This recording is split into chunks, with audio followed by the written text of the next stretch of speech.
é, na verdade, a fé em Cristo, que é a porta estreita. O próprio Jesus disse: eu sou a porta, quem entrar por mim será salvo.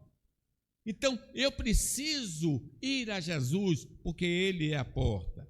Mesmo que nossas vidas sejam guiadas pelos mandamentos da verdadeira religião, não conseguiremos entrar no reino a não ser por meio de Jesus. Que todos aqui estejam certos disso. Igreja não salva, ser religioso não salva, somente a fé em Jesus Cristo salva. Disse Tomé: Senhor, não sabemos para onde vais. Como saber o caminho? Respondeu Jesus: eu sou o caminho, e a verdade e a vida.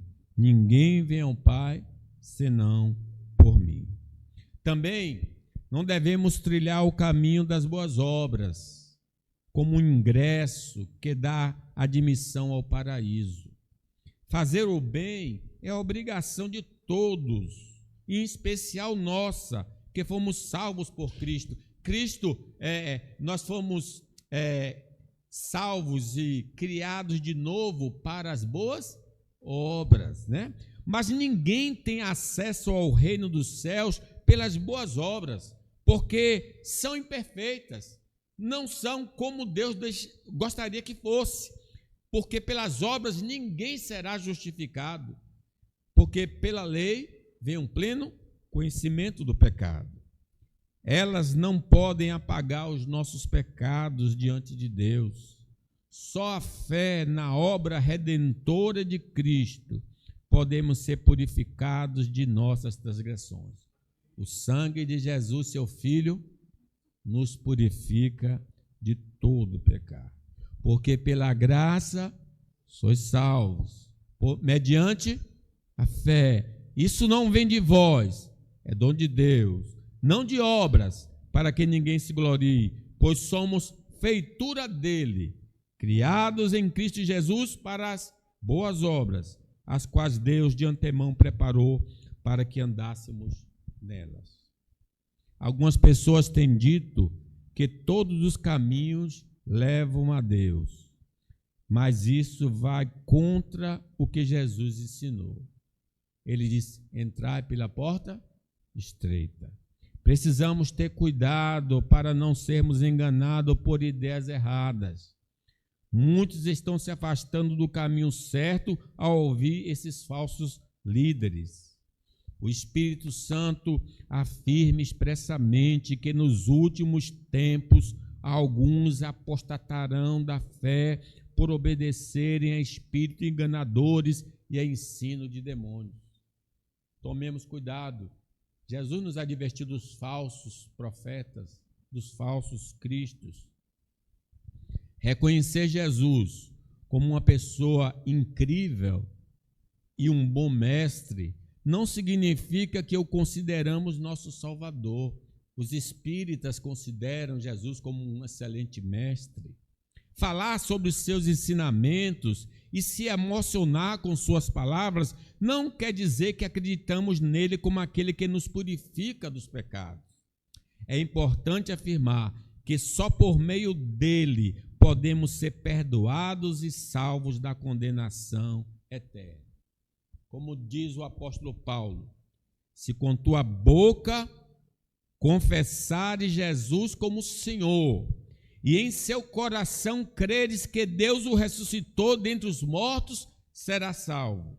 Porque com o coração se crê para a justiça, e com a boca se confessa a respeito da salvação. Porquanto a Escritura diz: todo aquele que nele crê não será confundido. Em segundo lugar, meus irmãos, a porta da salvação. A porta da salvação é uma graça difícil de seguir nesta vida. Observe, ele manda entrar, mas ele também mostra-nos, ele nos revela que esse caminho da salvação é difícil. Leamos aí o 14, está aí em cima. Porque estreita é a porta e apertado o caminho que conduz para a vida, e são poucos os que acertam por ela. A única forma de salvação verdadeira é através de Jesus somente. Para sermos salvos, precisamos reconhecê-lo como o nosso Senhor e Salvador, porque todo aquele que invocar o nome do Senhor será salvo.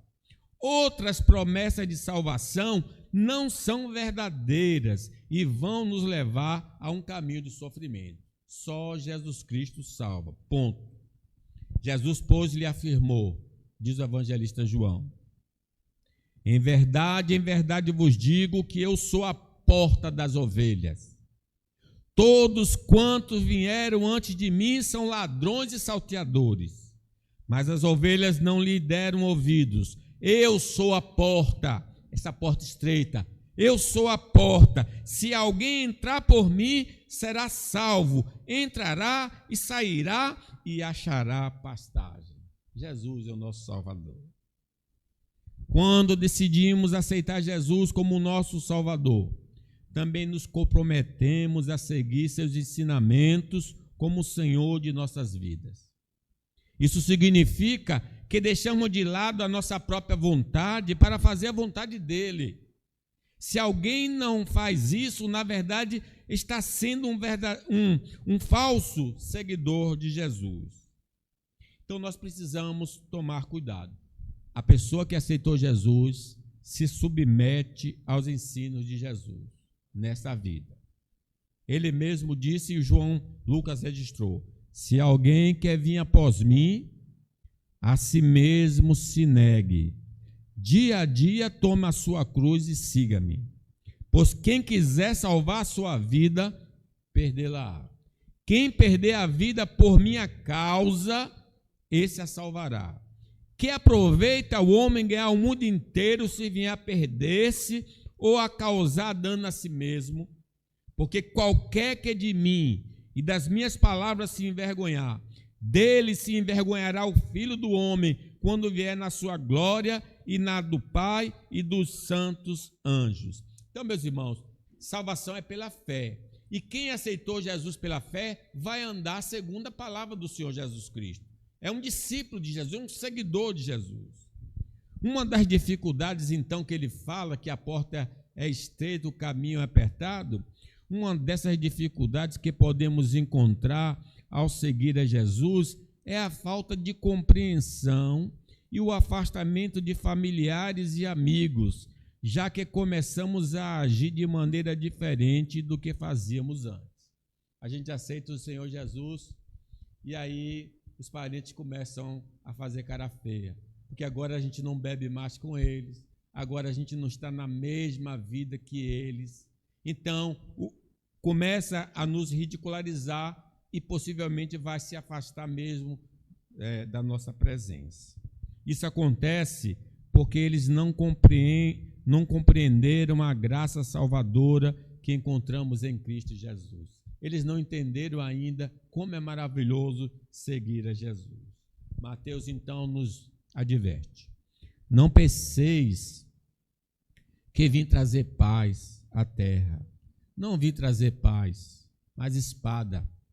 Pois vim causar divisão entre o homem e seu pai, entre a filha e a sua mãe, entre a nora e a sua sogra. Assim, os inimigos do homem serão os da sua própria casa. Quem ama seu pai ou sua mãe mais do que a mim, não é digno de mim. Quem ama seu filho ou sua filha mais do que a mim, não é digno de mim. É o confronto que vai existir naturalmente por aceitarmos ao Senhor Jesus. Essa é uma grande dificuldade que as pessoas encontram quando aceitam a Jesus.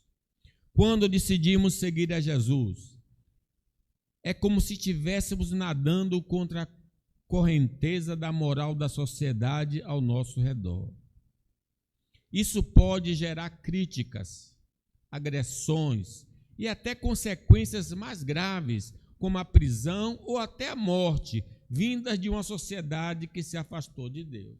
É por isso que nós encontramos esse quadro da igreja perseguida, porque eles não estão mais seguindo os deuses familiares, eles não estão mais seguindo o Estado, eles estão seguindo a Jesus. Isso está na contramão da sociedade e por isso o governo se levanta, a família se levanta e eles são presos, eles perdem bens e perdem até a vida. Diz o Senhor Jesus: serei